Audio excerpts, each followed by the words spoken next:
हाँ जी, तो hello students, आज हम स्टार्ट करने वाले हैं अपना पदार्थ विज्ञान। पदार्थ विज्ञान एक इंटरेस्टिंग टॉपिक है, लेकिन इसको बोरिंग बना के रख दिया है आपके बच्चों ने।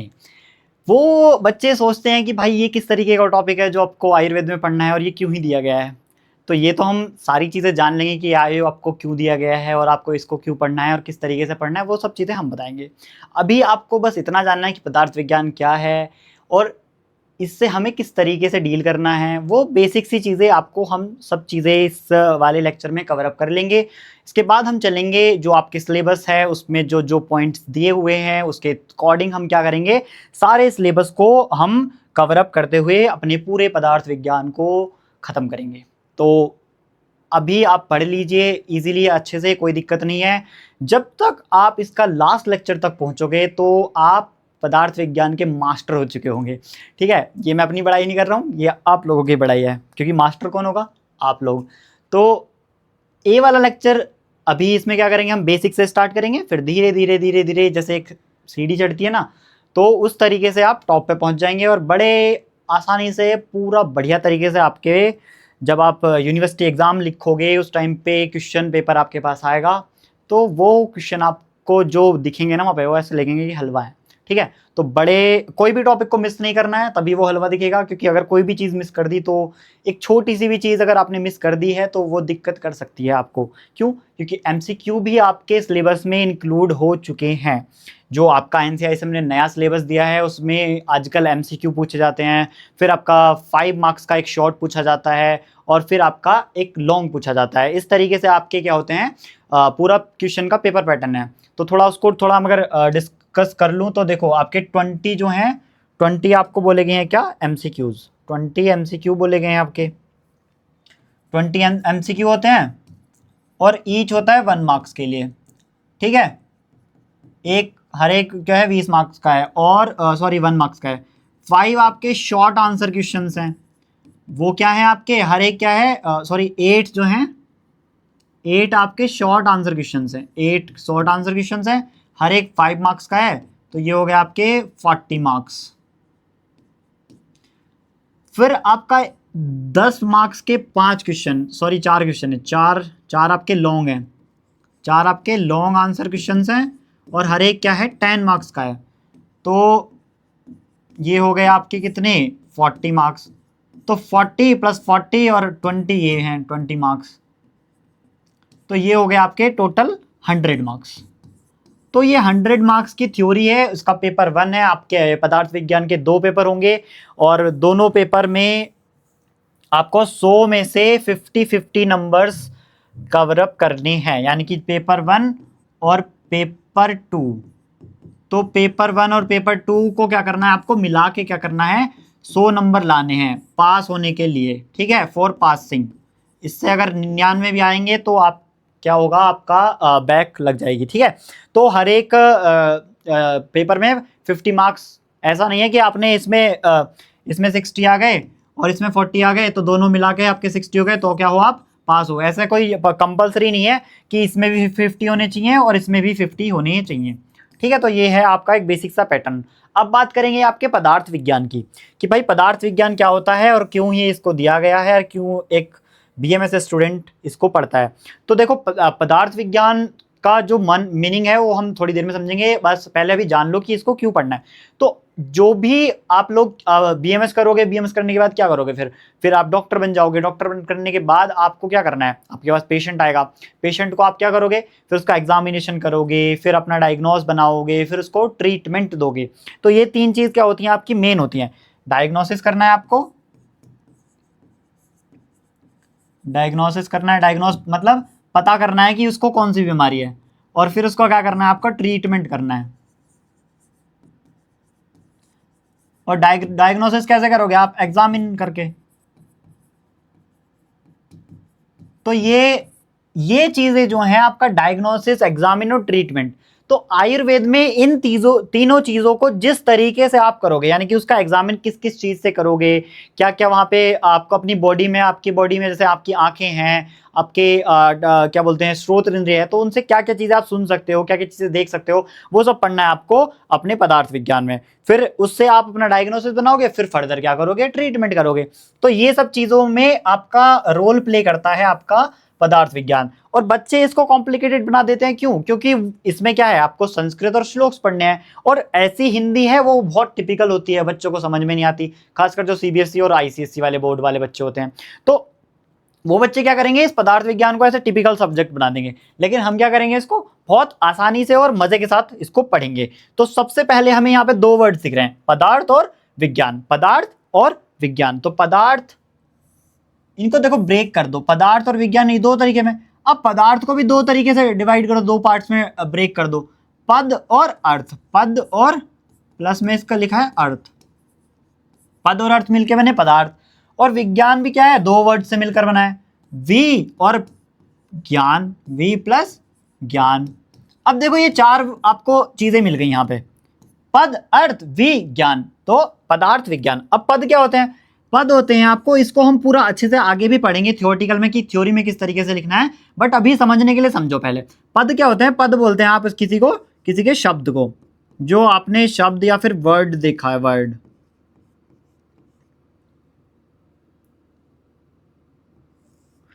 वर्ड्स, तो देखो पद क्या होते हैं, जो आपके वर्ण हैं, वर्ण बोलते हैं किसको, अल्फाबेट्स को।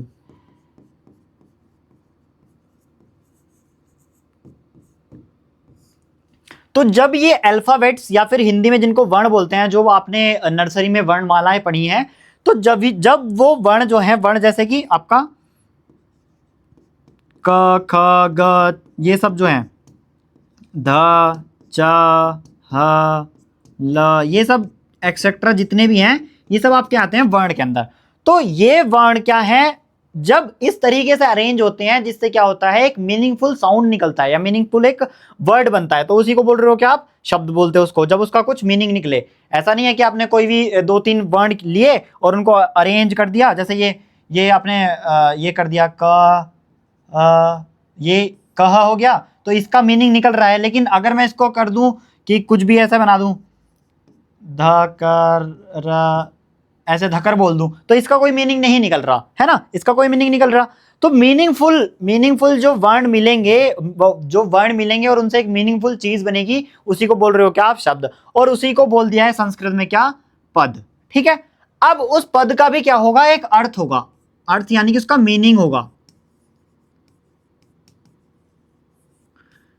आपने ये वर्ड बनाया, वर्ड बनाने के बाद क्या किया, उसका मीनिंग बनाया। ठीक है, तो ये हो गया आपका क्या, पदार्थ। की वर्ड्स की जो मीनिंग है, एग्जैक्ट मीनिंग जो है, किसी भी वर्ड की एक एग्जैक्ट मीनिंग जो है, वो क्या है उसका, वो है उसका पदार्थ। ठीक है, वर्ड्स की जो मीनिंग एग्जैक्ट, क्योंकि अब अगर आपको क्या करना है, कोई भी बुक्स पढ़नी है, संहिता पढ़नी है, तो आपको क्या करना है, हर एक वर्ड को ब्रेक करना है, फिर तोड़ना है, मरोड़ना है, और उसको क्या करना है, फिर जोड़ना है, और फिर उसकी नॉलेज लेनी है। ठीक है, तो वो वर्ड किस तरीके से बना है, किस तरीके से ड्राइव हुआ है, और उस वर्ड का क्या मीनिंग है, तब जब आपको ये सारी चीजें क्लियर होंगी, तभी तो आप क्या करोगे, आगे फर्दर बाकी की चीजें पढ़ पाओगे, आगे श्लोक्स पढ़ पाओगे कि ये वाला वर्ड जो है किस तरीके से लिखा हुआ है। तो ये हो गया आपका क्या, पदार्थ। ठीक है, समझ गए कि पदों के अर्थ को ही क्या बोल रहे हैं आप, पदार्थ बोल रहे हैं। अब यहां पे लिखा है वी और ज्ञान, तो वी क्या होता है आपका, इसको इरेज कर देते हैं। वी का मतलब होता है विशिष्ट, वी का मतलब होता है विशिष्ट, विशिष्ट यानी कि स्पेसिफिक, स्पेशल, स्पेशल या फिर स्पेसिफिक भी बोल सकते हो। और ज्ञान का मतलब होता है आपका नॉलेज से।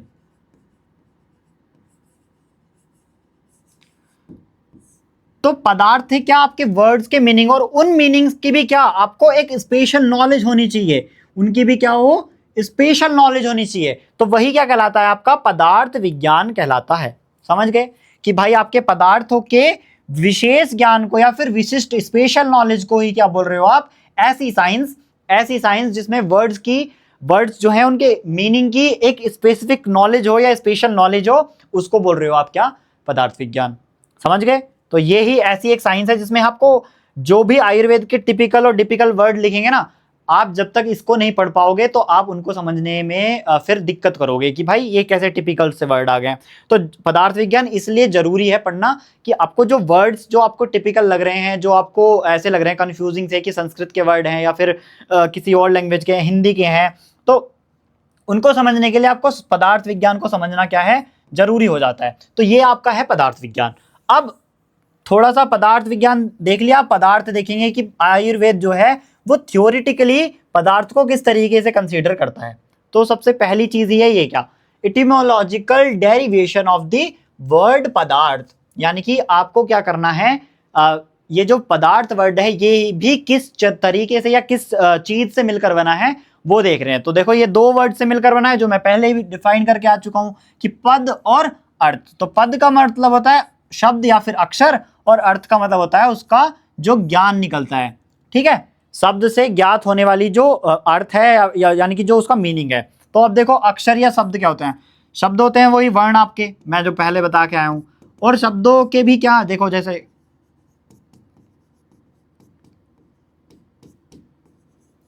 ये सब क्या है, ये सब वर्ण है। अब जब ये वर्ण आपस में मिलेंगे, जैसे मैंने अगर यहाँ पे मैं बना दूं कोई वर्ड मिला दूं, जैसे मैं ऐसे घर घर घर मैंने बना दिया, तो ये क्या हो गया, ये हो गया एक पद। वर्णों के मिलने से बना क्या आपका वर्ण, जब ये वर्ण मिले तो इससे क्या हुआ, इसके शब्द की उत्पत्ति हुई, और ये शब्द ही क्या कहलाता है, ये शब्द ही कहलाता है आपका पद। और इसका क्या है, इसका भी क्या है, एक अर्थ है, मीनिंग है। इस घर का भी क्या है, एक मीनिंग होता है, घर का भी तो मीनिंग होता है, मतलब है ना घर का। तो उसी अर्थ को बोल रहे हो क्या आप, पदार्थ बोल रहे हो कंप्लीटली। ठीक है, तो ये इस तरीके से पदार्थ बोला गया है आपके समझने के लिए, समझाने के लिए। अब देखो, जो अगर आपको पदार्थ की डेफिनेशन आती है या पदार्थ के बारे में कुछ लिखने के लिए आता है, तो आपको ये वाली जो चीजें हैं ये एक्सप्लेन करनी है। अब देखो यहाँ पे श्लोक्स आ गए हैं, तो डरने की बात नहीं है, श्लोक्स को भी हम अच्छे से पढ़ेंगे कि भाई क्या होता है श्लोक, और ये इसके नीचे ये च स ये सब क्या लिखा हुआ ये भी समझेंगे। तो आचार्य चक्रपाणी के अनुसार, अब जो हमारा आयुर्वेद है वो किसने लिखा है, वो सारे आचार्यों ने लिखा है, जो पहले वैदिक आचार्य थे उन्होंने सब कुछ क्या करा है, अपनी बुक्स में अच्छी तरीके से मेंशन कर दिया है। तो ये है आपका क्या, जो बुक्स होती हैं, जैसे आपकी चरक संहिता है, चरक संहिता है, आपकी सुश्रुत संहिता है, आपका तर्क संग्रह है, पदार्थ विज्ञान के लिए इंपॉर्टेंट बुक है आपकी तर्क संग्रह। तो ये सब बुक हैं क्या आपकी क्लासिकल टेक्स्ट हैं, जिनके अंदर क्या है, जिनके अंदर ये सारी चीजें वर्णित की गई हैं।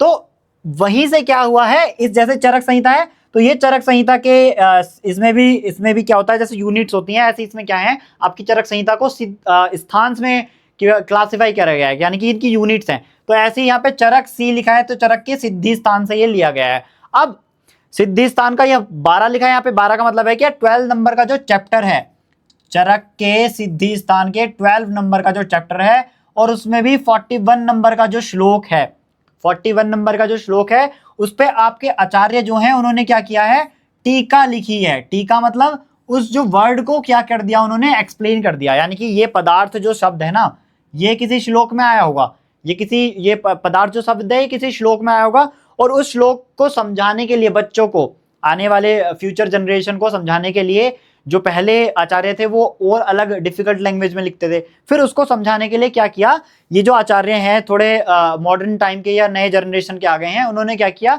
इस पे अपनी टीकाएं लिख दी। टीकाएं मतलब अपनी कमेंट्री लिख दी, कमेंट्री। तो ये कमेंट्री लिख दी इन्होंने, और इसी कमेंट्री के थ्रू हम क्या कर सकते हैं, उस वर्ड्स को अच्छी तरीके से समझ सकते हैं। तो अब आचार्य चक्रपाणी ने लिखी टीका किस पे, चरक के सिद्धि स्थान के 12 चैप्टर पे, और वो भी क्या है, उस पे क्या वर्ड मिला उन्हें मिला था पदार्थ। तो इन्होंने इसको डिस्क्राइब करा किस तरीके से, पदस्य अर्थात पदार्थ, यानी कि पदों के अर्थ को ही पदार्थ कहते हैं, पदों के अर्थ को ही पदार्थ कहते हैं। जो हम अभी तक इधर पूरा पढ़ के आए हैं वही जो चीज है वो आपके चक्रपाणी ने बोल दी है। कैसे का, पदों के अर्थ को ही पदार्थ कहते हैं, मीनिंग ऑफ वर्ड और अ टर्म इज कॉल्ड पदार्थ, यानी कि वर्ड्स का जो मीनिंग है, जो मैं अभी आपको लास्ट वाली स्लाइड में बताया हूं, इस वाली स्लाइड में बताया हूं, वही क्या है आपका पदार्थ कहलाता है। अब ये एक राइटर ने बोल दिया, अब हर चीज को देखने के अलग अलग नजरिए होते हैं सबके। मैं किसी चीज को, किसी टॉपिक को अलग तरीके से समझ सकता हूँ, किसी अलग तरीके से देख सकता हूँ। उसी सेम टॉपिक को आपको जो आपकी दूसरी मैम है वो अलग तरीके से समझा सकती हैं या अलग तरीके से समझ सकती हैं।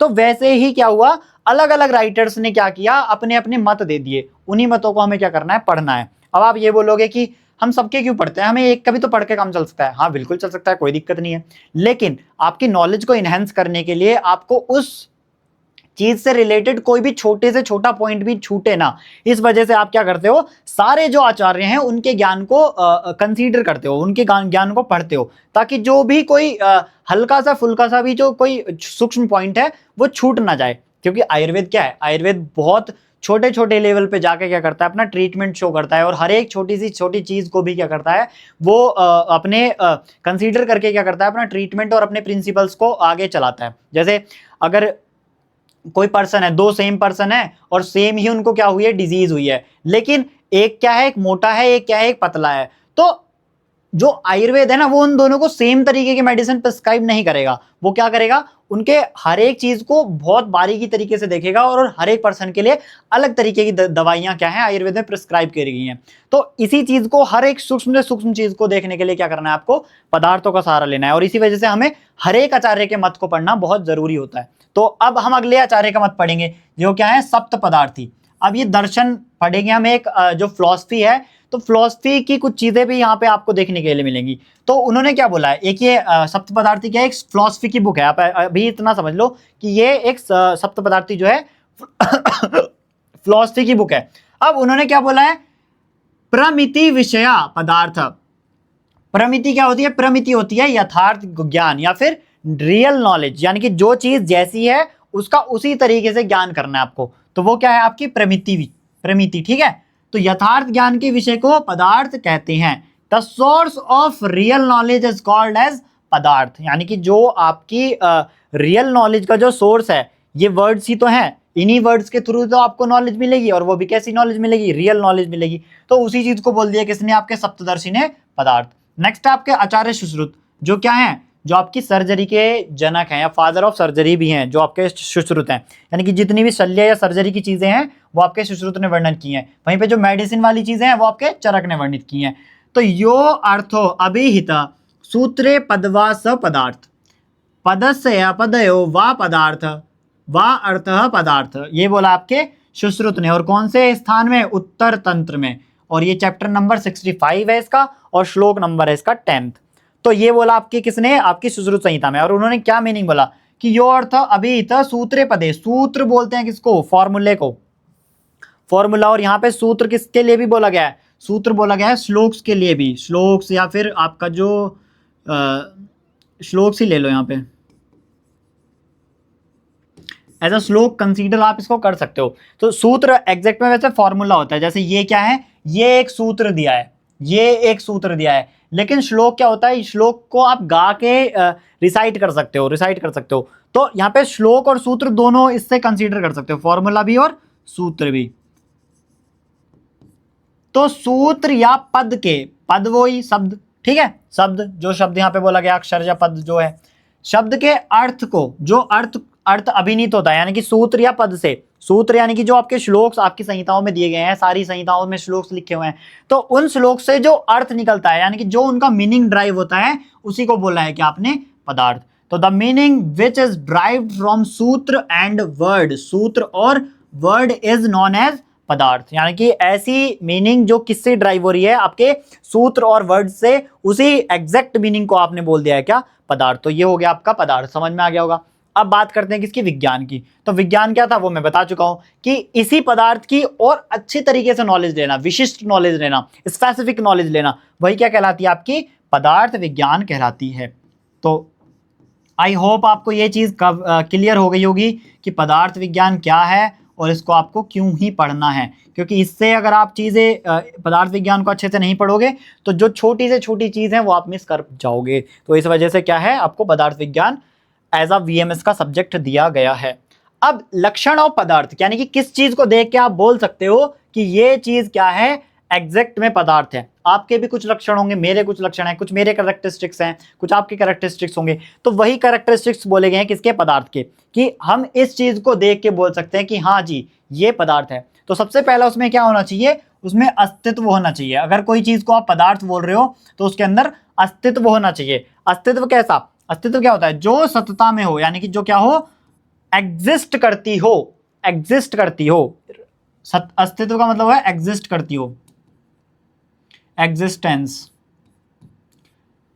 तो जो चीज एग्जिस्ट कर रही है उसका मतलब क्या है, वो क्या है, कंटिन्यूटी में या सत्ता में क्या है, रियलिटी में वो बनी हुई है। तो ऐसी चीज वो उसको बोल रहे हैं क्या, सत्य। तो वही क्या है, पदार्थ है जिसके अंदर अस्तित्व है। ऐसी चीज जिसके अंदर अस्तित्व है वो क्या है, पदार्थ है। पहली चीज ये उसके अंदर होनी चाहिए। दूसरी चीज क्या होनी चाहिए, उसके अंदर गेयत्व होना चाहिए। तो ये आपको एमसीक्यू में आ सकता है, ये चीज जो है आपको एमसीक्यू में पूछी जा सकती है कि भाई पदार्थ के 3 लक्षण कौन कौन से हैं। तो वो ये तीन ऑप्शन देगा, साथ में चौथा ऑप्शन देगा नन ऑफ दीज। सबसे फेवरेट आपका ऑप्शन होता है वो। तो आपको सॉरी ऑल ऑफ दीज, तो ऑल ऑफ दीज क्या है, ये सब क्या है, आपके पदार्थ के लक्षण है। समझ रहे हो। तो इस तरीके से एमसीक्यू बन सकता है इससे कि भाई वो नंबरिंग भी पूछ देगा कि पदार्थ के लक्षण कितने हैं। तो आपके 3 लक्षण है, अस्तित्व, गेयत्व और अभिधेयत्व। अब गेयत्व क्या होता है, गेयत्व होता है क्या, जिसको हम जान सकते हैं, जिसको हम क्या हो सकते हैं, जिससे ज्ञान प्राप्त कर सकते हैं, नोएबिलिटी।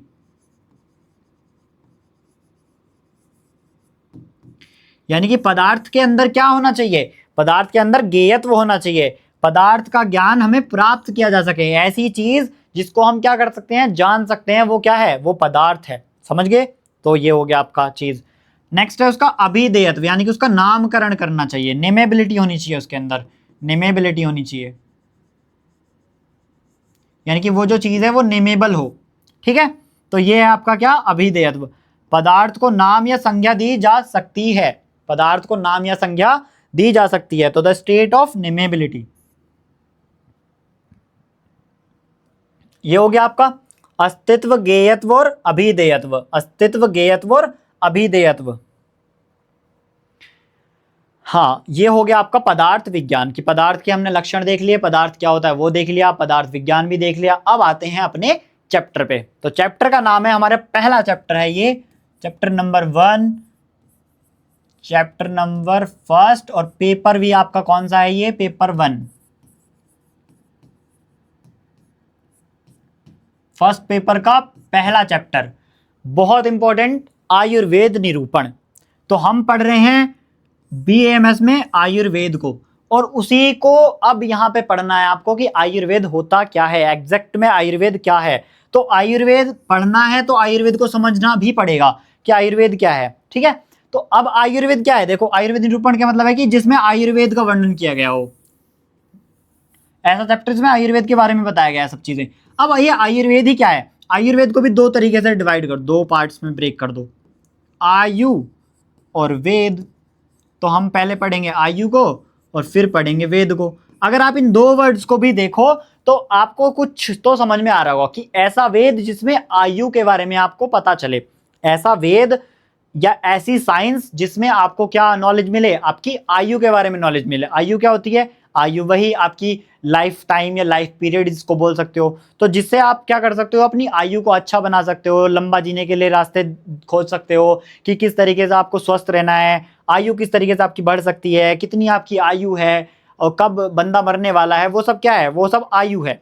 तो आयु ऐसा वेद जिसके अंदर क्या हो, आयु का वर्णन किया गया हो, वो कहलाता है आपका आयुर्वेद। तो इस पूरे कंप्लीट चैप्टर में हम आयुर्वेद के बारे में जानेंगे। बहुत इंपॉर्टेंट है क्योंकि बीएमएस कर रहे हो तो आयुर्वेद तो जानना ही चाहिए कि भाई आयुर्वेद एग्जैक्ट में होता क्या है। और अगर आपका कोई दोस्त या आपका कोई जूनियर है जो अभी नीट की तैयारी कर रहा है और इन फ्यूचर उसको एडमिशन लेना है बीएमएस में, तो आप उसको ये वाली वीडियो भी सेंड कर सकते हो कि आओ बीएमएस में आयुर्वेद को जाने, क्या आयुर्वेद एग्जैक्ट में होता क्या है।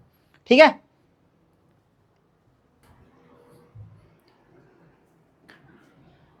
तो ये हो गया आपका क्या, आयुर्वेद, यानी कि ऐसा वेद जिसमें आपको आयु के बारे में ज्ञान कराया जाए या आयु की जानकारी आपको दी जाए कि आयु क्या है, आयु किस तरीके से आपकी बढ़ सकती है, किस तरीके से आप स्वस्थ रह सकते हो। तो ये हो गया आपका क्या, आयुर्वेद। अब इसको देखेंगे कि भाई आपके आचार्य इस कॉन्टेक्स्ट में क्या कहते हैं। तो आपके एग्जाम का सबसे पहला क्वेश्चन कि भाई कहां से क्वेश्चन बनता है, पहला क्वेश्चन बनता है इससे। इंपॉर्टेंट है फॉर 5 मार्क्स, 5 मार्क्स के लिए ये बहुत ज्यादा इंपॉर्टेंट रखती है आपके आयुर्वेद और सॉरी आयु की डेफिनेशन या फिर आयु के लक्षण। तो देखो हमने आयु यहां पे देखा, आयुर्वेद, पहले हम आयु को देखेंगे, फिर हम वेद को देखेंगे और फिर हम अपने कंप्लीट आयुर्वेद को देखेंगे। पहले आयु देखेंगे, फिर वेद देखेंगे, फिर पूरे कंप्लीट आयुर्वेद को देखेंगे कि भाई एग्जैक्ट में आयुर्वेद की वेद क्या है।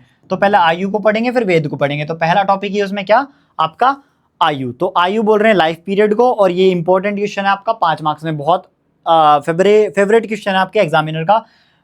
बड़े आसानी से वो क्या करता है, आपको आयु के लक्षण 5 मार्क्स में दे देता है। तो उसमें आपको क्या करना है, ये वाला श्लोक आपको याद करना है, इंपॉर्टेंट श्लोक, ये आपको याद भी करना है। ठीक है, ये सारी चीजें हम लास्ट में भी बताएंगे कि इस वाले चैप्टर से आपको कौन कौन से श्लोक याद करने हैं। तो अभी जो बता रहा हूँ कि ये वाला श्लोक आपको याद करना है, तो भाई करना है। देखो इतना तो आप कर सकते हो बड़े आसानी से। अब इसको पढ़ो, शरीर इंद्रिय सत्व आत्मा संयोगो धारी जीवितम नित्यगश्च अनुबंधश्च पर्यायर आयुरुच्यते। शरीर इंद्रिय सत्व आत्मा, देखो यहाँ पे ब्रेक कर करके जहां पे मैंने लाइन खींची ना, उतने इतने हिस्से को क्या करना है, आपको ब्रेक कर देना है। तो यहाँ पे लिखा है शरीर, शरीर। अब ये जो एक ही मात्रा है ये यहाँ पे जाएगी किसमें, इंद्रिय में, इंद्रिय। ये आपको संध्या सिखाएंगे आपके सर, ये चीज आप सर से सीखोगे कि यहाँ पे जो ई था वो एक ही मात्रा में किस तरीके से तब्दील हो गया। फिर आया आपका सत्व, फिर आया इसमें सत्व के बाद में आत्म, फिर लिखा है संयोगो। ये मैं तोड़ रहा हूं आपके लिए क्योंकि पहला श्लोक है और पहला श्लोक में बच्चा डरे ना इस वजह से। ठीक है, तो आपको कोई दिक्कत महसूस ना हो श्लोक पढ़ने में या श्लोक को ब्रेक करने में, इसी वजह से हम इसको क्या कर रहे हैं, पहले श्लोक को कुछ कुछ पार्ट्स में क्या कर रहे हैं, ब्रेक कर दे रहे हैं। तो संयोगो, फिर आया आपका धारी, ये तो एग्जैक्ट में लिखा है, जीवितम भी आपका ऐसे लिखा है। फिर इस वाले वर्ड को तोड़ेंगे तो इसमें क्या आएगा, नित्यग। चलो धारी भी लिख देते हैं, धारी, जीवित, फिर है नित्यग। नित्यग के बाद लिखा है नित्यगाश्च, अश्च लिखा है, फिर बाद में यहाँ पे अश्च लिखा है, इसका मतलब होता है और, इस च का मतलब होता है और ये संधियां आपको अपने सर सिखाएंगे। इस वाले श से क्या होता है, ये वाले यहाँ पे हलंत आ जाते हैं। अगर इस वाले श को मैं रफ कर दूं या मिटा दूं तो ये क्या करेगा आपको, ये इस तरीके से हो जाएगा। ठीक है, अब अगली चीज में क्या है, अनुबंधश्च, अनुबंधश्च,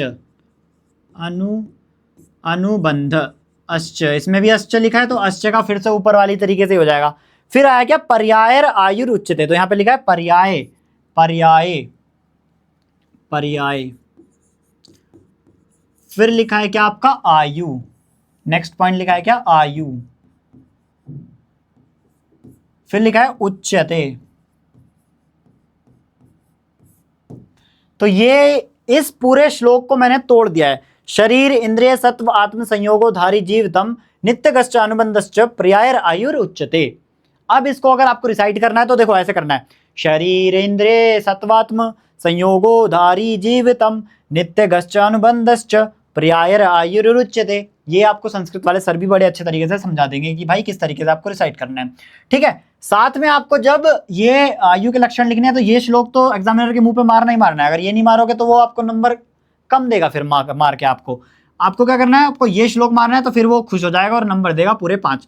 फिर लास्ट में ये श्लोक लिखने के बाद आपको रेफरेंस भी मेंशन करना है, चरक सूत्र फर्स्ट चैप्टर और 42 नंबर का ये श्लोक है। ये इतना ही माना जाता है कंप्लीट श्लोक। अब ये मैंने वर्ड्स यहाँ पे तोड़े हैं और अब इस श्लोक के हम मीनिंग को समझेंगे कि भाई ये श्लोक आपको कहना क्या चाहता है। तो शरीर, शरीर इंद्रिय मन और आत्मा। देखो शरीर इंद्रिय सत्व और आत्मा, सत्व बोलते हैं किसको, मन को, मन को। आत्मा बोलते हैं आपकी सोल को। इंद्रिय बोल रहे हैं आपके सेंसरी ऑर्गन्स को।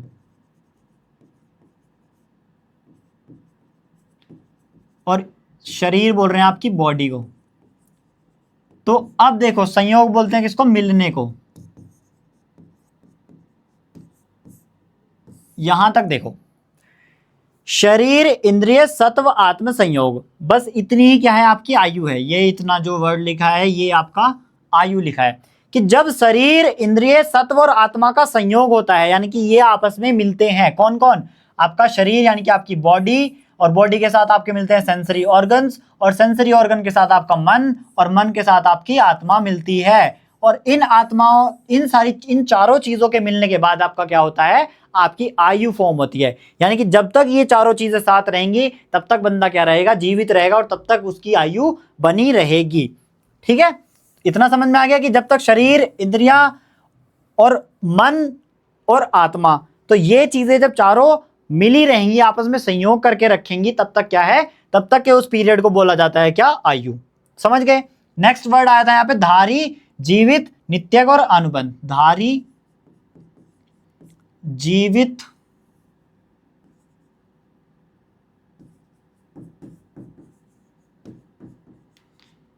नित्यक और अनुबंध। ये क्या है? ये जो चारों हैं ये इसके पर्याय बोले गए हैं, यानी कि ये हैं इसके क्या? सिनोनिम्स। ये बोले गए हैं क्या? आपकी आयु के सिनोनिम्स। क्या क्या? धारी, जीवित, नित्यक और अनुबंध। हो गया। शरीर इंद्रिय सत्वात्म संयोग हो, इन यानी कि शरीर, इंद्रिय, सत्व और आत्मा का जो संयोग है उसी को आयु बोल रहे हैं। धारी, जीवित, नित्यक और अनुबंध क्या है? उसके पर्याय उच्यते, मतलब कहे जाते हैं। कहे जाते हैं या कहते हैं। किसके पर्याय? आपकी आयु के।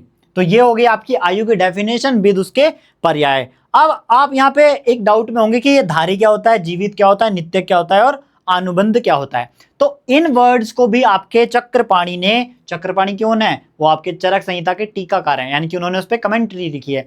तो उस कमेंट्री के थ्रू उन्होंने इस वर्ड्स को एक्सप्लेन कर दिया है, बहुत अच्छे तरीके से उन्होंने एक्सप्लेन किया है, जिसका मीनिंग हम अभी जानेंगे। और वो भी आपको 5 मार्क्स में जब पूछा जाएगा तो ये विद क्या बोलते हैं, रेफरेंस चक्रपाणी के जो उन्होंने इसके मीनिंग बताए हैं वो आपको वहां पे मेंशन करके आने हैं, तभी एग्जामिनर क्या करेगा? आपको 5 मार्क्स देगा। ये वाली डेफिनेशन मारोगे तो आपके 2.5 नंबर हो गए इसके बाद, और इन वर्ड्स को एक्सप्लेन कर दोगे तो 2.5 नंबर वो उसके हो जाएंगे, तो आपके टोटल नंबर 5 हो जाएंगे। तो 5 मार्क्स में आपको ये वाली डेफिनेशन लिखनी है with reference, with Hindi. Next लिखना है आपको उसमें क्या? आपको ये और लिखना है उसमें। अब ये हम पढ़ेंगे क्या होता है कि धारी क्या है, नित्य क्या है, जीवित क्या है और अनुबंध क्या है। ठीक है, तो देखो पहले पढ़ो धारी को। ये चक्रपाणी का मत है, यानी कि उन्होंने टीका लिखी है इस पे। सबसे पहला है क्या? धार्यति शरीरम पूतिताम गंतु न ददातिति धारी। अगर आप इसका भी श्लोक लिखोगे तो बहुत अच्छा रहेगा, बाकी आपकी मर्जी है, हिंदी भी लिख सकते हो, क्योंकि जो श्लोक आपको याद करना था वो इससे पहले वाला था। ठीक है, कर लोगे तो बहुत बढ़िया है, सोने पे सुहागा जिसको बोलेंगे। तो धार्यति शरीरम पूतिताम गंतु न ददातिति धारी, यानी कि धारी क्या होता है? जो शरीर को धारण करके रखे। धारती मतलब धारण करके रखे, शरीर को जो धारण करके रखे। पूतिताम गंतु न ददाती थी, पूति बोलते हैं किसको? सड़ने को, सड़ने को।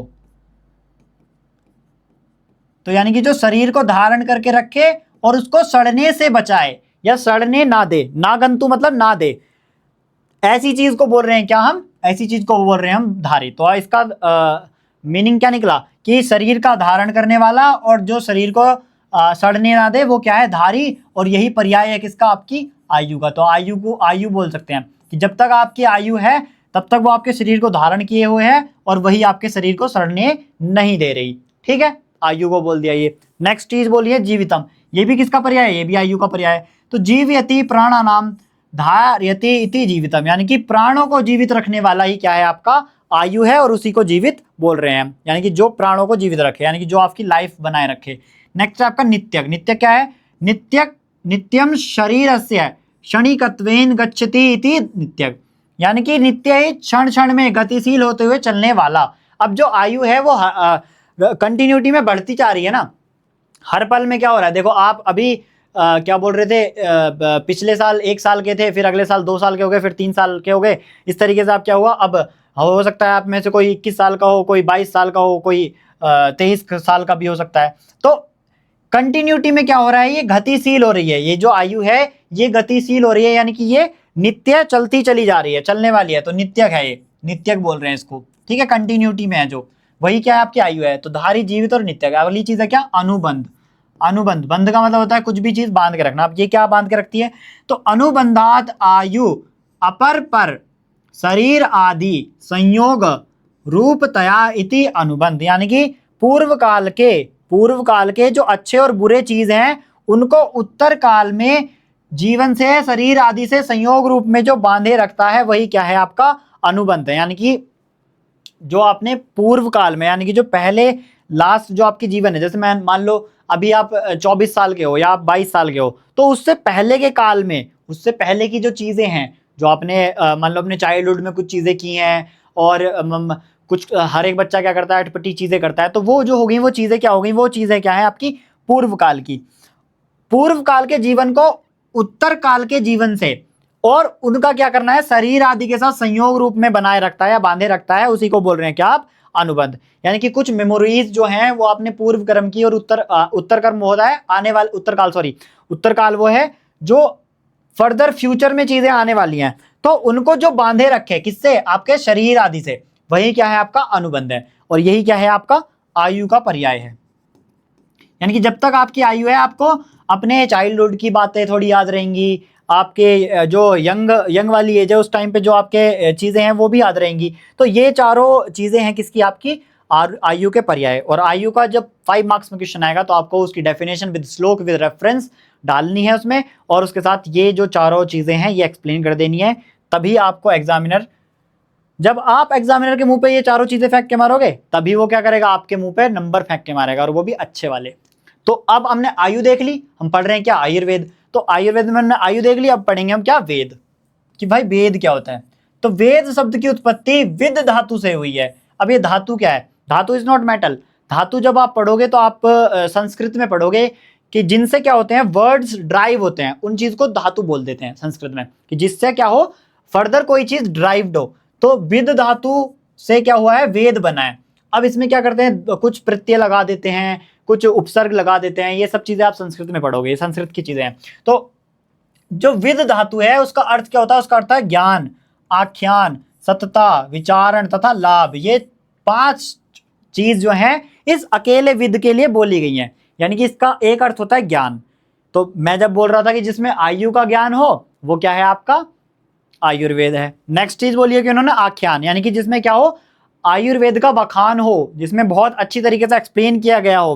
अखान मतलब जैसे ऐसा बोल देते हैं ना कि ये तो बखान करते फिरता है, तो वही बखान मतलब एक्सप्लेन करके पूरा अच्छी तरीके से डिटेल में बताया गया हो, जिसको वो क्या है आपका वेद है। तो वेद किसी भी चीज को अच्छी तरीके से बताता है, ज्ञान कराता है किसी चीज का। तो ये अलग अलग टर्म्स हैं किसके लिए, वेद के लिए। अब ये वेद को आप अगर आयु के साथ जोड़ रहे हो तो आयु का ज्ञान कराने वाला या आयु का जो विस्तृत ज्ञान कराने वाला है, तो वेद का मीनिंग वही है, बस आप जिसके साथ इसको जोड़ दोगे वही हो जाएगा। जैसे आपके जितने भी वेद हैं, साम वेद, अथर्ववेद, तो जो साम का अच्छे तरीके से ज्ञान कराए वो साम वेद है। ठीक, तो अब हम क्या कर रहे हैं, हम बात करेंगे इसकी आयुर्वेद की। तो आयुर्वेद क्या है, देखो ज्ञान अर्थ में अगर हम उसको लोगे, ज्ञान अर्थ में लोगे कि भाई जिसमें आयु का ज्ञान हो, तो जो आयु का ज्ञान कराए वह आयुर्वेद है। तो आयुर्वेद इति आयुर्वेद, ये हो गया आपका। अगला है क्या, आख्यान, यानी कि आख्यान मतलब विस्तृत वर्णन, विस्तृत मतलब एक्सप्लेन कर दे।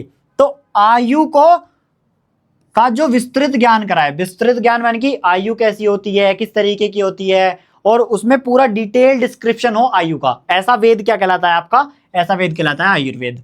ठीक, नेक्स्ट आपका विद सततायाम। विद सततायाम क्या मतलब, जिसमें आयु की सतता या आयु का एग्जिस्टेंस के बारे में बताया गया हो कि आयु एग्जिस्ट करती है और उसकी सतता है, ऐसा वेद आपका आयुर्वेद। सिंपल, जिसमें ये चीज ज्ञान हो रही है। अगली चीज है आपका विद विचारणे। विद विचारणे क्या है, जिसमें आयु के बारे में विचार किया जाए। अगर यहाँ पे आयुर्वेद की बात ना हो रही हो तो सिर्फ यहाँ पे बोलना है क्या, जिसमें विचार किया जाए, वो क्या है आपका विचारणे है। और यहाँ पे हम किस चीज का विचार कर रहे हैं, आयु का विचार कर रहे हैं, तो इसलिए ये आयुर्वेद है। सिंपल। नेक्स्ट है आपका विद लभ्यते। विद लभ्यते, तो लभ्यते का मतलब होता है लाभ कराए, यानी कि लाभ मतलब प्रॉफिट कराए या प्राप्ति कराए, गेन कराए किस चीज को। तो जिसमें आयु का लाभ हो, जिसमें आयु का लाभ हो या आयु की प्राप्ति हो, यानी कि ऐसा वेद जिसके ज्ञान से आपको आयु मिले, आपको 100 साल जीने की आयु मिले, आपको 200 साल जीने की आयु मिले, कि ये चीजें आप अगर फॉलो कर रहे हो तो आपकी आयु लंबी होगी, और ये चीजें फॉलो नहीं कर रहे हो तो आपकी आयु कम हो सकती है। तो ऐसा जो साइंस है या ऐसा जो वेद है जहां पे जिस चीज में वर्णित करी गई है वो है आपका आयुर्वेद। यहां तक अब चीज क्लियर होगी कि ऐसा वेद तो इन दोनों वर्ड से आपको समझ में आ गया होगा कि आयु और वेद से मिलकर बना है आयुर्वेद, जिसका मीनिंग होता है क्या कि जिसमें आयु के बारे में वर्णित किया गया हो, ऐसा वेद आपका आयुर्वेद कहलाता है। चाहो तो स्क्रीनशॉट ले सकते हो। नेक्स्ट है अब देखेंगे हम एग्जैक्ट में आचार्यों ने जो आपके चरक संहिता है आप उसमें किस तरीके से आयुर्वेद को एक्सप्लेन किया गया है। तो सबसे पहला है आयुर्वेद के लक्षण। आयुर्वेद के लक्षण इंपॉर्टेंट श्लोक फॉर वाइवा एंड आपका यूनिवर्सिटी एग्जामिनेशन। अगर आप वाइवा देने बैठ रहे हो, पदार्थ का हो, संहिता का हो, ये XYZ किसी चीज का भी हो, BMS के फर्स्ट प्रॉफ में हो, सेकंड प्रॉफ में हो, थर्ड प्रॉफ में हो, किसी भी प्रॉफ में हो, अगर आपको आयुर्वेद की डेफिनेशन ही नहीं पता है विद श्लोक, तो एग्जामिनर बेइज्जती करके भगाएगा, वो भी अच्छी वाली। तो इसको क्या करना है, आपको बहुत अच्छी तरीके से याद कर लेना है। क्या करना है, हिता हितम सुखम दुखम आयु तस्य हिता हितम मानम च तच्चयत रोक्तम आयुर्वेद स उच्यते। हिता हितम, हित अहित, सुखम दुखम आयुष तस्य हिता हितम मानम च तच्चयत रोक्तम आयुर्वेद स उच्यते। अब ये क्या कहना चाह रहे हैं, यहाँ पे भी आया हित और अहित, चलो इसको भी चाहो तो तोड़ सकते हो, हित अहित। फिर है सुख और दुख, सुख और दुख, ये चार वर्ड दिख रहे होंगे आपको, दुखम आयुष तत्स हिताहितम। तो ये इन चारों के साथ जो ये आयु लिखा है ना, ये आयु इन सबके साथ है, हितायु, अहितायु, सुख आयु और दुख आयु। तो ऐसी चीज जिसमें हितायु का वर्णन हो, अहित आयु का वर्णन हो, सुख आयु का वर्णन हो और दुख आयु का वर्णन हो। अब ये आयु क्या है ये भी हम अभी पढ़ेंगे, पहले बस जान लो कि किस किस चीज का वर्णन है। हित आयु का है, अहित आयु का है, सुख आयु का है और दुख आयु का है। किसमें, आयुर्वेद में। तो जिसमें हितायु, अहित आयु, सुख आयु और दुख आयु, इन चारों प्रकार की आयु के हित और अहित का, हित और अहित का,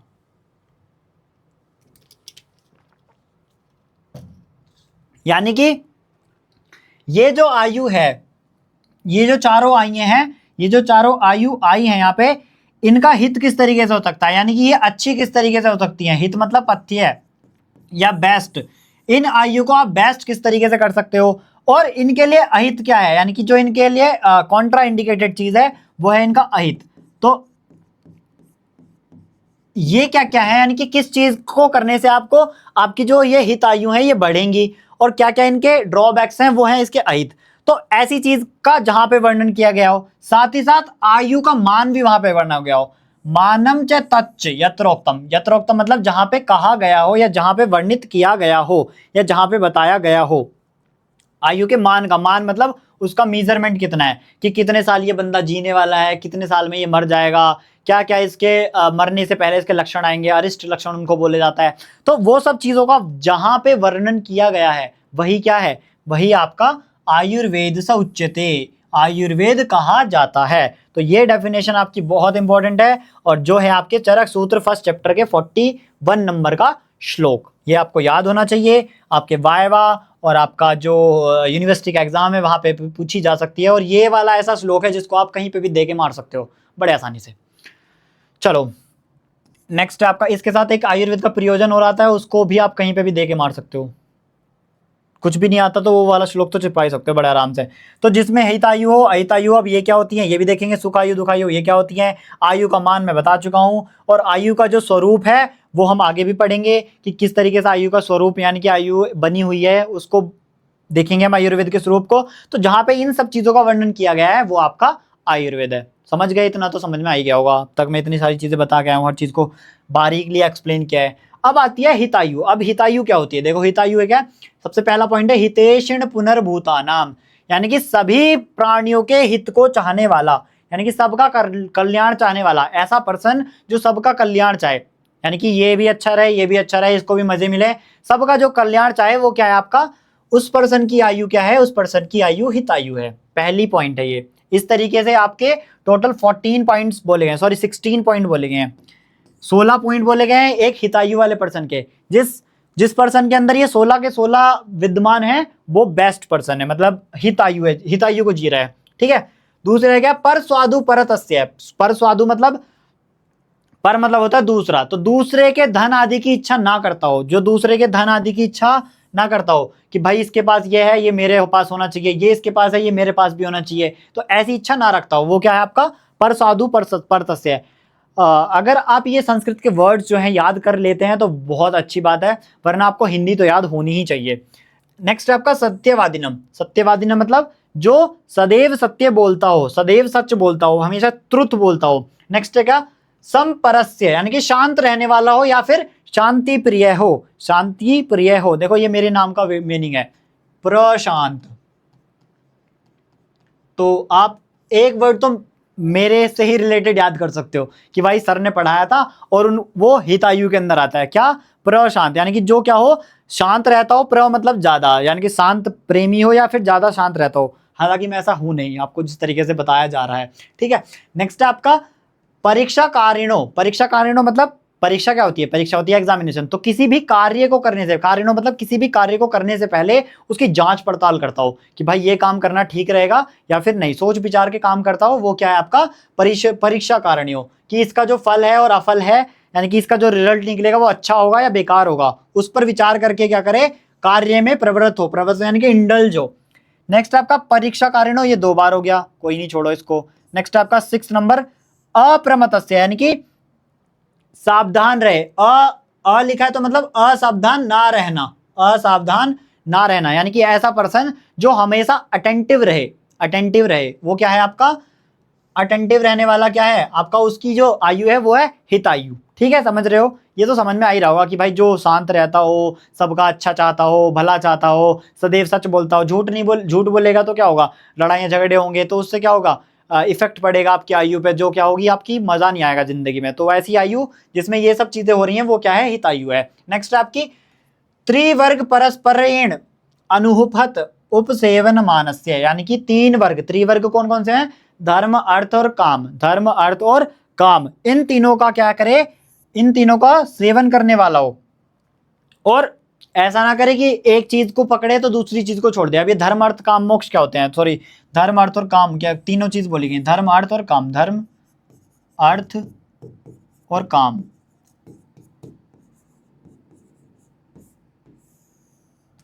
ऐसा धर्म और अर्थ और काम करे जिससे एक को करते टाइम दूसरे में कोई भी बाधा ना आए, यानी कि ये वाला जो काम करे इससे इस पे कोई इफेक्ट ना पड़े, मतलब कुछ गंदा इफेक्ट ना पड़े, बुरा इफेक्ट ना पड़े, और ये वाला जो काम है इससे इस पे कोई इफेक्ट ना पड़े या कुछ गंदा बुरा प्रभाव ना पड़े। तो ऐसे धर्म और अर्थ और काम को उसको करना चाहिए। अब ये धर्म अर्थ काम क्या है, देखो धर्म बोलते हैं किसको, कर्तव्य को। कि जैसे मैं हूं, मैं एक टीचर हूं, मेरा धर्म क्या है, कर्तव्य क्या है, पढ़ाना है। आप एक स्टूडेंट है, आपका कर्तव्य, आपका धर्म क्या है, धर्म आपका है पढ़ना। इसको रिलीजन से रिलेट मत करो, यहाँ पे धर्म से लेना देना है क्या, आपके कर्तव्य से। अब देखो धर्म हो गया, फिर आपका अर्थ आता है। अर्थ बोलते हैं किसको, आपका जो भी सुख साधन के लिए चीजें चाहिए होती हैं, जैसे अब मतलब घूमने फिरने के लिए पैसा चाहिए, गाड़ी चाहिए, तो वो सब किसके अंदर आएगा, वो आएगा आपके अर्थ के अंदर। तो यानी कि ऐसे काम करने हैं, धर्म मतलब ऐसे कर्म करने हैं, ऐसी कर्तव्यों को पालन करना है जिससे क्या हो आपको अच्छी तरीके से धन मिले। यानी कि गलत तरीके से धन नहीं कमाना है, गलत कर्तव्यों का पालन करते हुए नहीं करना है। यानी कि अभी आपका क्या धर्म है, पढ़ना है, पढ़ोगे, इन फ्यूचर क्या करोगे, एक अच्छे फिजिशियन, एक अच्छे डॉक्टर बनोगे, उससे क्या होगा, उससे आपको अर्थ की प्राप्ति होगी। यानी कि जो आपका पैसा है, धन है, दौलत है, वो सब आएगी क्या, अर्थ के अंदर।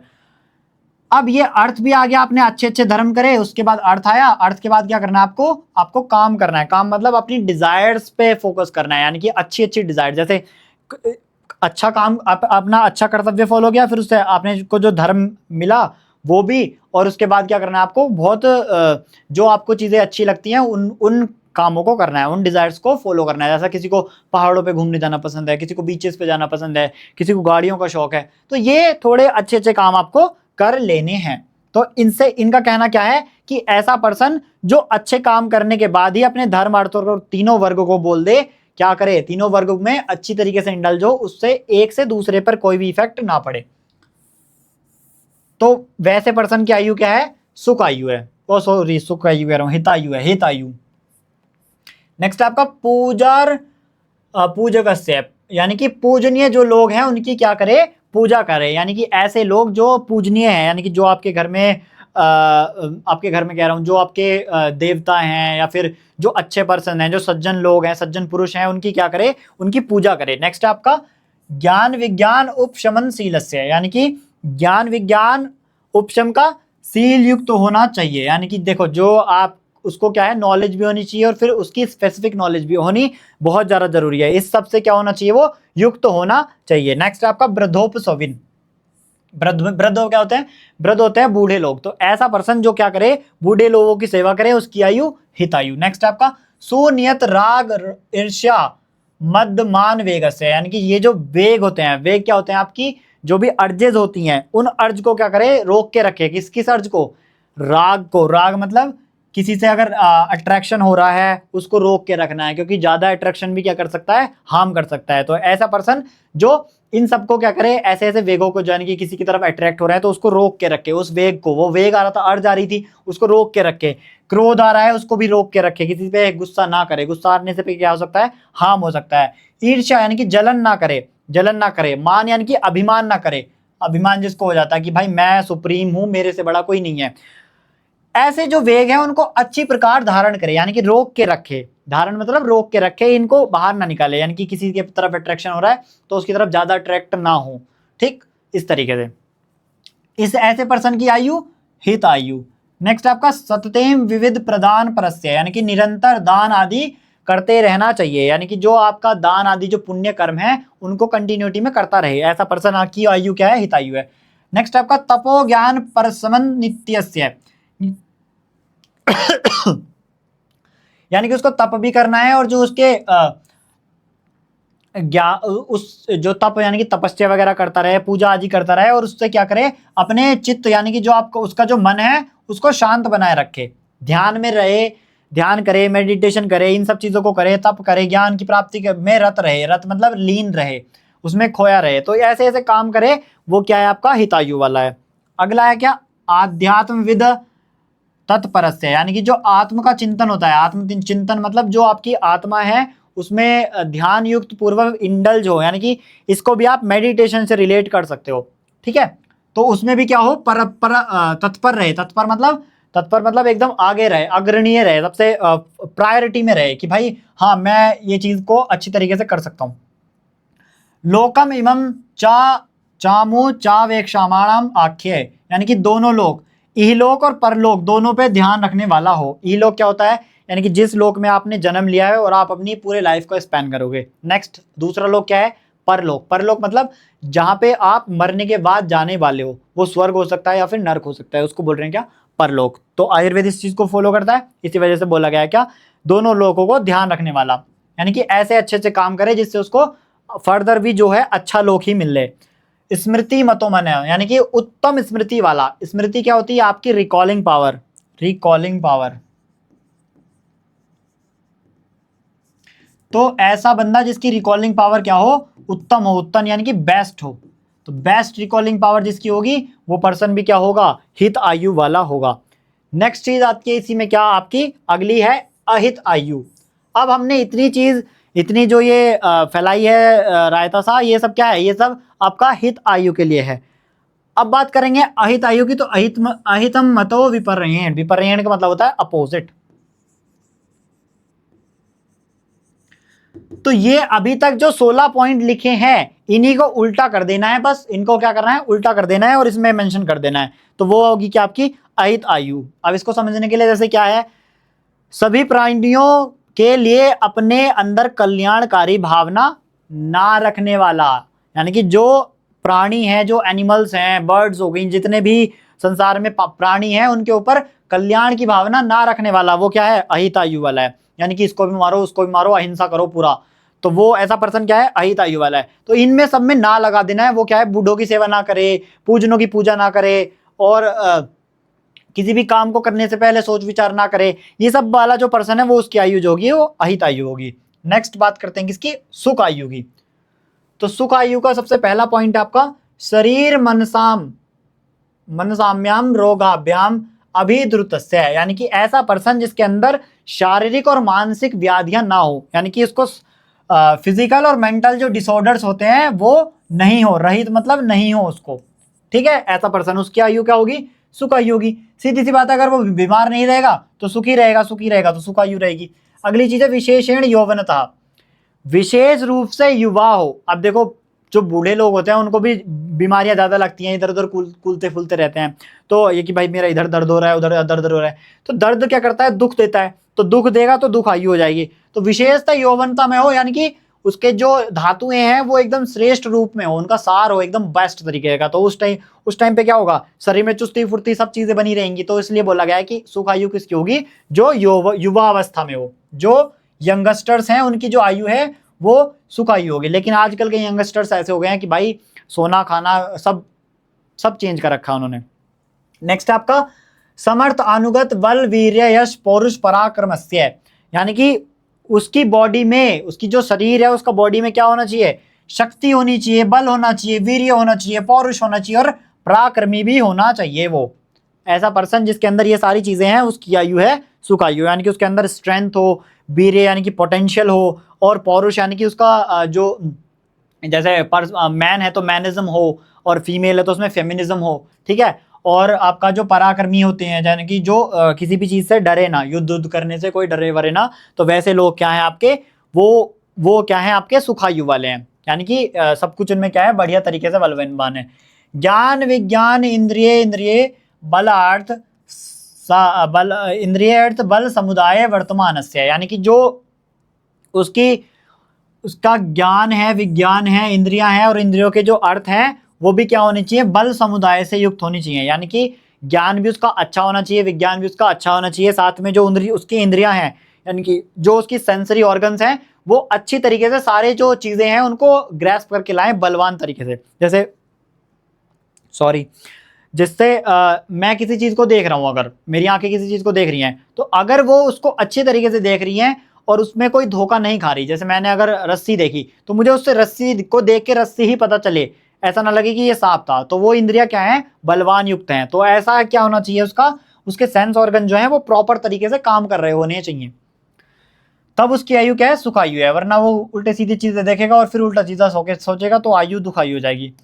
परम रिद्धि रुचिर विविध उपभोग से, यानी कि जो उसकी संपत्ति है, विविध मतलब अलग अलग तरीके के या मनोअनुकूल, अनेक प्रिय प्रकार की मनोअनुकूल भोग्य वाली वस्तुओं से युक्त होने वाला, यानी कि जिस पर्सन को जो जो चीजें अच्छी लगती हैं अगर वो उसके पास है तो वो जरूर, जाहिर सी बात है, वो खुश रहेगा, हैप्पी रहेगा। जो चीज उसको पसंद है वो उसके पास है, तो है ना। तो अब वो पर्सन भी हो सकते हैं और वो जो थिंग्स भी हो सकती हैं, कुछ भी हो सकता है। किसी को गाड़ियाँ पसंद हो सकती हैं, किसी को अपनी वाइफ से प्यार हो सकता है, किसी को अपनी मदर से प्यार हो सकता है, किसी को अपने फादर से प्यार हो सकता है। तो ये सब चीज़ें जो उनको अच्छी लगती हैं, जो उनको प्रिय हैं, जो उनकी फेवरेट हैं, मनोअनुकूल है, यानी कि जो उनको मन को भा चुकी है, ऐसी चीज़ों से क्या हो, युक्त हो, यानी कि उसके पास होनी चाहिए ऐसी चीज़ें।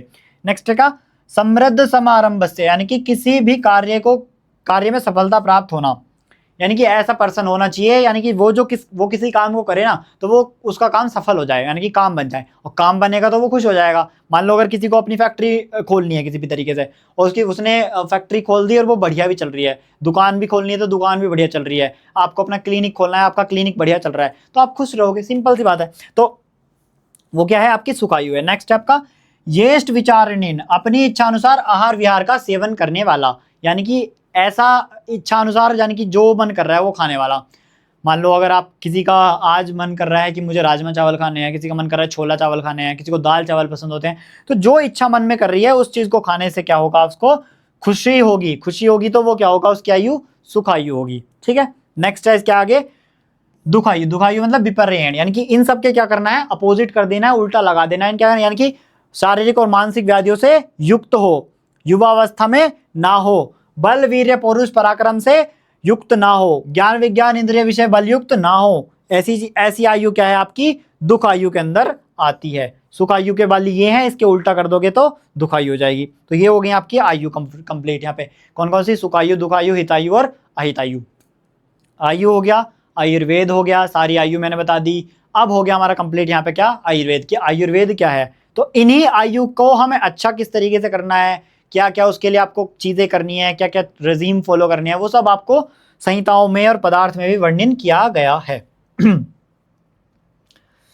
नेक्स्ट आता है आपका अगला टॉपिक है synonyms of Ayurveda. Synonyms of Ayurveda के सिनोनिम्स क्या होते हैं, तो देखो, तत्र आयुर्वेद शाखा विद्या सूत्रम ज्ञानम शास्त्रम लक्षणम तंत्रम इति अनंतरांतरम। इसी चीज को बोला है क्या, इसी अनंतरांतरम का के लिए ही बोला गया क्या, सिनोनियम या फिर पर्याय। तो आयुर्वेद को शाखा भी बोलते हैं, शाखा मतलब ब्रांच बोलते हैं, विद्या यानी कि नॉलेज, या फिर वो भी बोलते हैं नॉलेज विद्या, विद्या नॉलेज एक ही बात है। सूत्र जो श्लोक्स के फॉर्म में लिखा गया है, ज्ञान को भी नॉलेज बोलते हैं, शास्त्र को जैसे फिजियोलॉजी है वो भी एक शास्त्र है। तो लॉजी, लॉजी जिस चीज के लिए वर्ड बोला गया है वो शास्त्र के लिए है। लक्षण भी बोलते हैं और तंत्र यानी कि सिस्टम भी बोलते हैं। सिस्टम एल्विश का सिस्टम नहीं, ये आपके आयुर्वेद का सिस्टम है, ठीक है। तो ये सब क्या है, आपके आयुर्वेद के पर्याय हैं। नेक्स्ट आपका आयुर्वेद का स्वरूप, जो भी आपके सिलेबस में भी दिया गया है। तो ये स्वरूप के लिए श्लोक दिया गया है, एज सच इंपॉर्टेंट नहीं है, बस इसके जो मीनिंग है वो याद रख लो। तो शाश्वते यानी कि आयुर्वेद क्या है, शाश्वत है, शाश्वत मतलब नित्य है। नेक्स्ट है उसका अनादित्वाद, अनादि मतलब जिसका कोई आदि ना हो, यानी कि ना तो उसको किसी ने स्टार्ट किया हो और ना उसका कोई अंत करे, वो पहले से विद्यमान था इसीलिए। अब देखो इसको सिद्ध करने के लिए क्या बोला गया कि अनादित्वाद यानी कि जो आयु की परंपरा है वो अनादि है, पहले से ही वर्णित है ये, किसी ने। अब आप कहोगे सर आप तो गलत बता रहे हो, मैं क्यों गलत बता रहा हूँ भाई, मेरे को क्या मिलेगा आपको गलत बता के। इसके लिए आप सोचोगे कि आयुर्वेद को ब्रह्मा जी ने बनाया है, ऐसा नहीं है बेटा, आयुर्वेद को ब्रह्मा जी ने नहीं बनाया है। आयुर्वेद पहले से ही विद्यमान था, पहले से ही विद्यमान था, ब्रह्मा जी ने सिर्फ उसको रिकॉल किया है स्मरण से। अगर आपने श्लोक अच्छे से पढ़ा हो तो उस टाइम पे लिखा है ब्रह्म स्मृत्वा आयुषो वेदम, ब्रह्मा स्मृत्वा आयुषो वेदम, आयुषो वेदम यानी कि आयुर्वेद।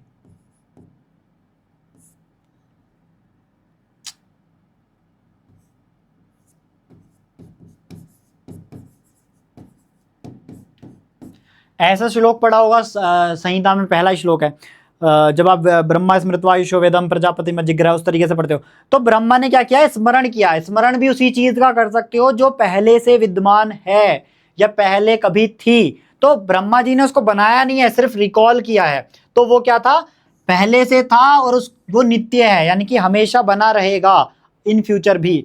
तो उसी को बोल रहे हैं क्या आप, आयुर्वेद के स्वरूप में, यानी कि वो क्या है, जिसका ना तो कोई आदि है ना कोई अंत है, नित्य है, उसी को बोल रहे हैं अनादित्वाद। अगला चीज है क्या, स्वभाव संधि संसंधि लक्षणात्, यानी कि स्वभाव संसिद्धि का अर्थ होता है क्या, सर्वदा निरंतर से, निरंतरता के नियम से। वही चीज है कि जो क्या हो, हमेशा कंटिन्यूटी में बना रहे और रूल के तरीके से फॉलो हो, ठीक है।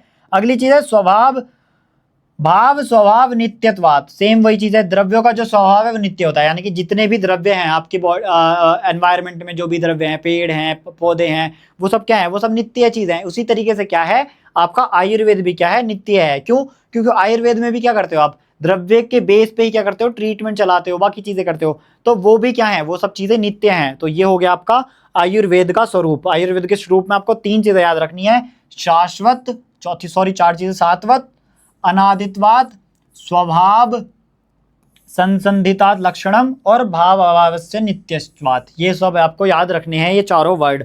और ये लिए कहां से गए हैं, आपके चरक सूत्र स्थान 30 चैप्टर। तो ये हो गया आपका आयुर्वेद का स्वरूप। इस लेक्चर में हमने क्या क्या देखा है वो हम अभी देख लेंगे। हमने सबसे पहले पढ़ा है अपना पदार्थ, फिर उसमें पढ़े हमने पदार्थ विज्ञान क्या होता है, पदार्थ विज्ञान के बाद हम गए थे पदार्थ पे कि पदार्थ क्या होते हैं, पदार्थ के लक्षण क्या होते हैं। फिर हम गए थे अपने आयुर्वेद पे, उसमें भी पहला चैप्टर हमारा आयुर्वेद निरूपण था, जिसमें हमने पढ़ा है आयुर्वेद जो है आयुर्वेद निरूपण वो 2 तरीके से क्लासिफाई था, आयु और वेद। फिर हमने आयु पढ़ी, आयु की डेफिनेशन पढ़ी, फिर हमने वेद पढ़ा, वेद की डेफिनेशन पढ़ी, वेद किस तरीके से बताया गया, वेद क्या होता है। तो ये सब चीज़ें हम इसमें पढ़ चुके हैं। फिर हमने आयुर्वेद पढ़ा पूरा कि आयुर्वेद क्या है, उसमें फिर हमने आयु पढ़ी टाइप्स की कि हितायु क्या है, अहितायु क्या है, सुखायु क्या है, दुखायु क्या है, ये सब पढ़ा। फिर हमने आयुर्वेद के पर्याय पढ़े, क्या सिनोनिम्स क्या है आयुर्वेद के। फिर लास्ट में हमने पढ़ा है क्या, आयुर्वेद का स्वरूप। तो ये सब आयुर्वेद के बारे में जितनी भी मेजर चीज़ें आपके सिलेबस में बोली गई थी वो इस लेक्चर में हो गई हैं समाप्त। तो नेक्स्ट लेक्चर में हम इसी के आगे वाले जो टॉपिक्स हैं वो कवर अप करेंगे। तब तक के लिए मेरे साथ बने रहिए और मुस्कुराते रहिए, पढ़ते रहिए पदार्थ विज्ञान। बहुत अच्छे तरीके से मिलेंगे नेक्स्ट लेक्चर में, तब तक के लिए बाय बाय।